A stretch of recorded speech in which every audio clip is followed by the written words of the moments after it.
bom dia. Bom dia, paz do Senhor, como vocês estão, como tem passado. Hoje foi o dia que o Senhor fez, vamos alegrar nele. Hoje nós vamos continuar a leitura do livro de 2 Crônicas. Hoje nós vamos ler o resumo de 2 Crônicas 33 e 34. Vamos lá?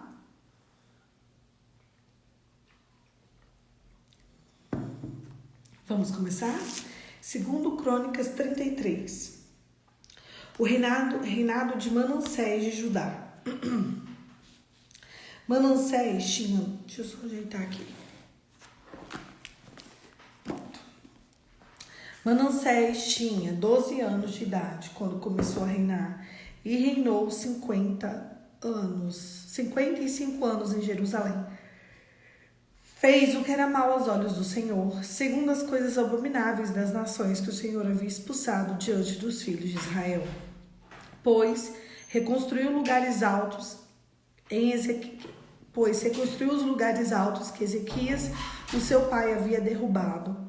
Levantou altares e baalins, fez postes da deusa Será, prostrou-se diante de todo o exército dos seus e o serviu. Edificou altares na casa do Senhor, a respeito do qual o Senhor havia dito em Jerusalém: porei meu nome para sempre. Também edificou altares. E todo o exército dos seus, 2 átrios da casa do Senhor, ele queimou seus filhos em sacrifício. Gente, que moço, gente boa, né? Ai, meu Deus.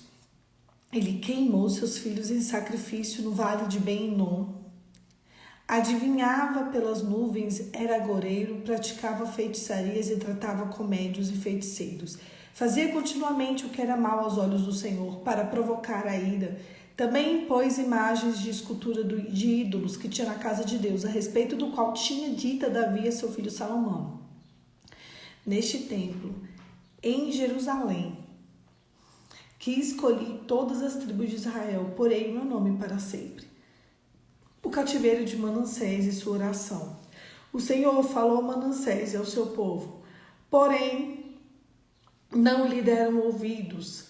Por isso o Senhor trouxe sobre eles o comandante do exército do rei da Assíria, que prenderam Manassés com ganchos e amarraram-no com corrente e levaram para a Babilônia.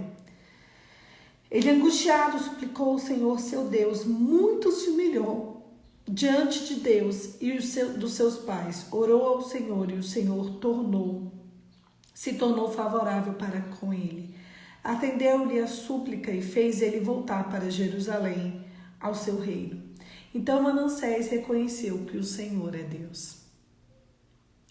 Tirou da casa do Senhor deuses estranhos, ídolos, bem como os altares que haviam construído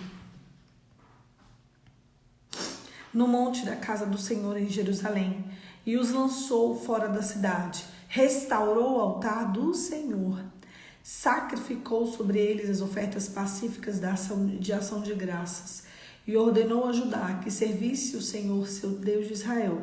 Porém o povo ainda sacrificava nos lugares altos, mas somente ao Senhor, seu Deus. O reinado de Amon de Judá. Amon tinha 22 anos de idade quando começou a reinar, e reinou 2 anos em Jerusalém. Fez o que era mal aos olhos do Senhor, como Manassés, seu pai, havia feito. Mas não se humilhou diante do Senhor como Manassés, seu pai, tinha se humilhado. Pelo contrário, Amon se tornou ainda mais cruel. Resumo do capítulo 34. O reinado de Josias de Judá. Josias tinha 8 anos de idade quando começou a reinar. Reinou 31 anos em Jerusalém. Josias fez o que era reto aos olhos do Senhor. Andou em caminhos de Davi, seu pai. Não se desviou nem para a direita nem para a esquerda. As reformas religiosas de Josias. No 8º ano do seu reinado, sendo ainda moço, Josias começou a buscar Deus de Davi, seu pai. E no 12º ano começou a purificar Judá e Jerusalém nos lugares altos, dos postes da deusa Será e das imagens de esculturas de fundição. Na presença dele, derrubaram os altares e baalins e despedaçou os altares de incensos que estavam acima dele, quebrou o poste da deusa Será, das imagens de esculturas de fundição, reduziu-os a pó e espalhou sobre sepulturas dos que haviam oferecido sacrifícios a ídolos. O rei repara o templo. No 18º ano do seu reinado, havendo purificado a terra, o templo de Josias ordenou que Safra, filho de Asaías, Maaseia, governador da cidade de Joá, filho de Joacás, o cronista, reparasse a casa do Senhor seu Deus. Foram até o sumo sacerdote Elquias e entregaram o dinheiro que havia trazido à casa de Deus.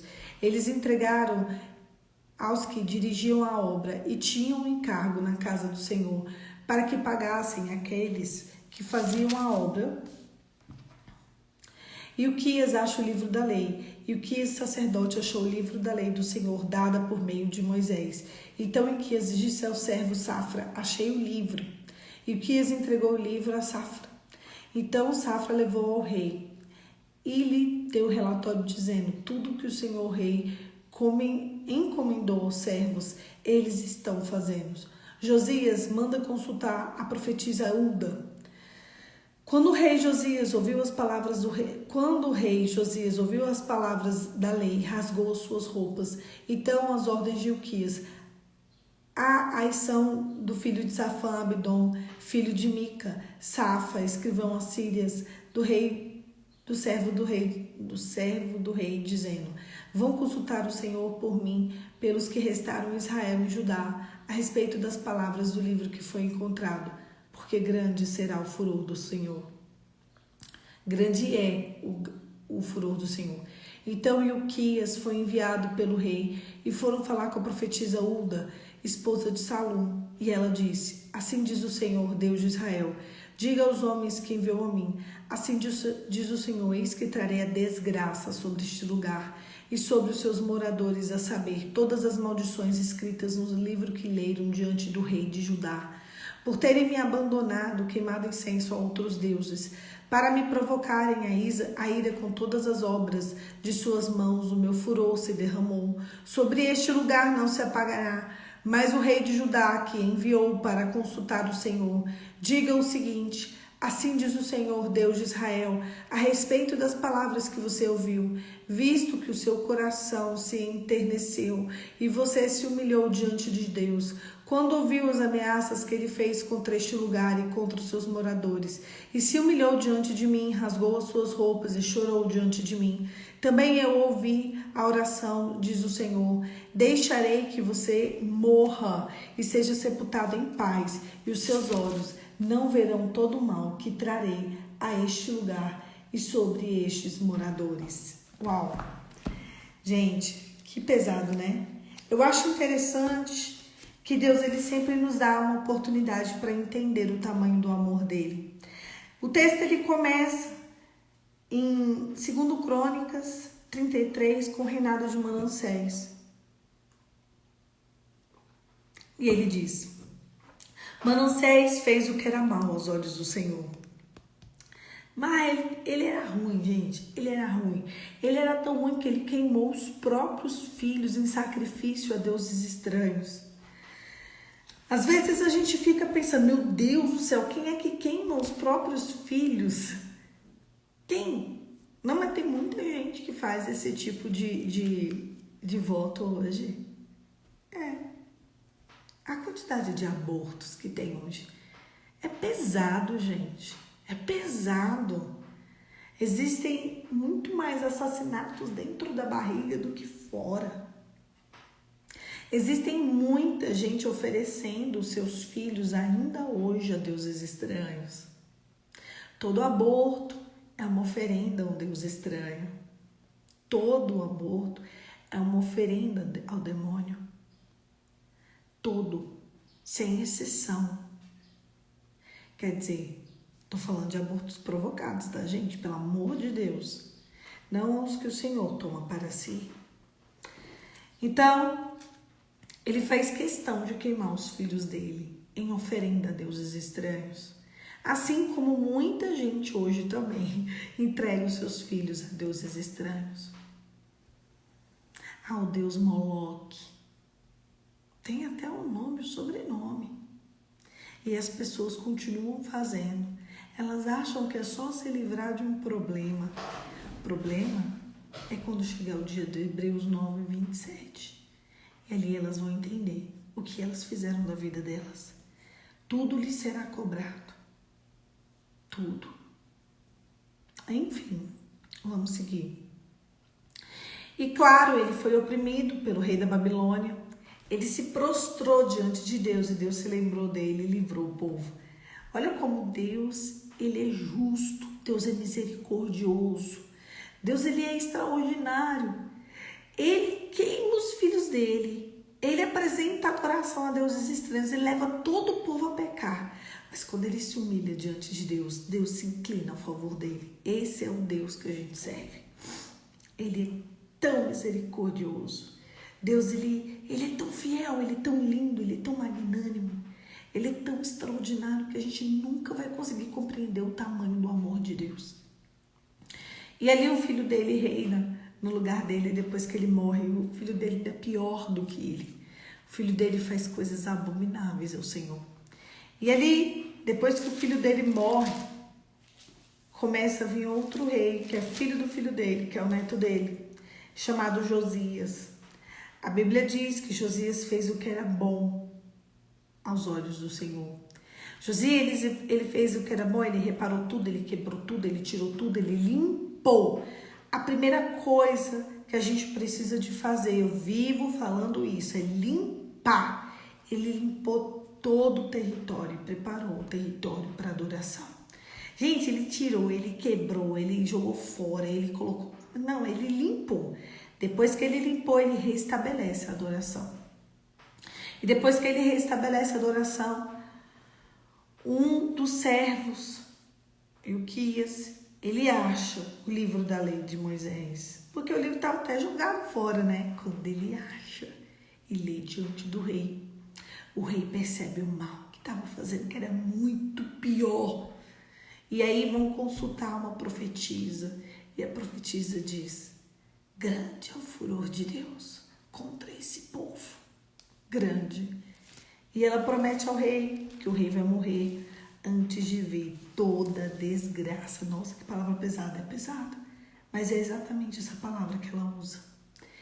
O rei morre antes de ver toda a destruição, toda a desgraça que Deus vai fazer com o povo, justamente por conta de tanta idolatria falsa. E Deus fala: a única forma de eu te proteger é te tomar para mim e fazer você descansar. E é essa a promessa do rei, uma morte em paz. E amanhã a gente vai terminar de ler o capítulo e a gente vai ver que ele morre em paz e depois Deus bota para quebrar. Sabe por quê? Porque de Deus não se zomba, de Deus não se brinca. Deus não é homem para mentir, Deus não é filho do homem para se arrepender. Deus, ele é muito misericordioso.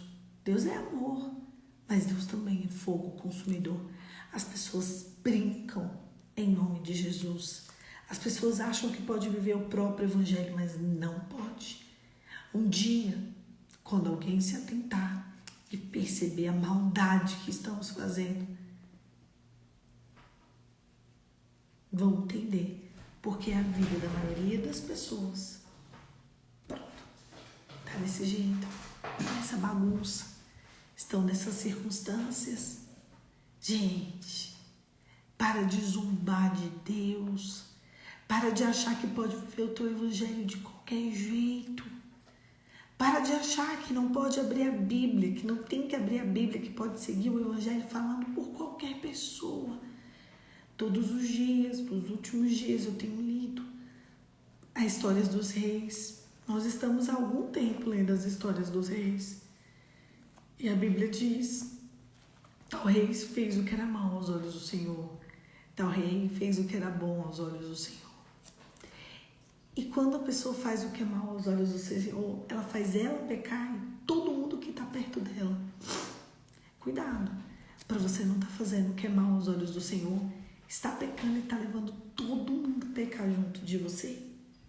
É muito pesado você ser o responsável por levar os outros a pecar. O temor do Senhor precisa encontrar o teu coração. Você precisa desejar o temor do Senhor. Você precisa entender que todo passo que a gente dá precisa ter como base o temor do Senhor. A palavra, ela não vai mudar, porque a gente acha que tem que mudar. A presença só chega quando a gente está em santidade. O Senhor é longânimo, mas o Senhor também é fogo consumidor. O desejo do meu coração é que eu e você, nessa manhã, nós sejamos invadidos pelo temor do Senhor. Feche seus olhos e vamos orar. Pai, em nome de Jesus, nos batiza com o teu temor. Que o nosso coração, a nossa vida, a nossa história seja baseada na história de Jesus. Que nós possamos ter a consciência da salvação. Que nós possamos desejar ardentemente a salvação. Que o nosso coração anseie pelo que é do alto, anseie pelo que é santo, anseie pelo que é justo, limpo, puro e verdadeiro. Nos conduza ao caminho que devemos andar. Nos alinha a tua história, Senhor, em nome de Jesus. Amém. Amém, queridos. Que a tua história seja alinhada e realinhada à história de Jesus, porque é Ele que vai endireitar as nossas veredas. Um beijo, Deus abençoe e até amanhã. Amanhã, 5h45, eu tô aqui pra gente continuar o devocional, que é meu, que é seu, mas é principalmente de Jesus. É por isso que nós estamos aqui todos os dias. Deus te abençoe e até amanhã.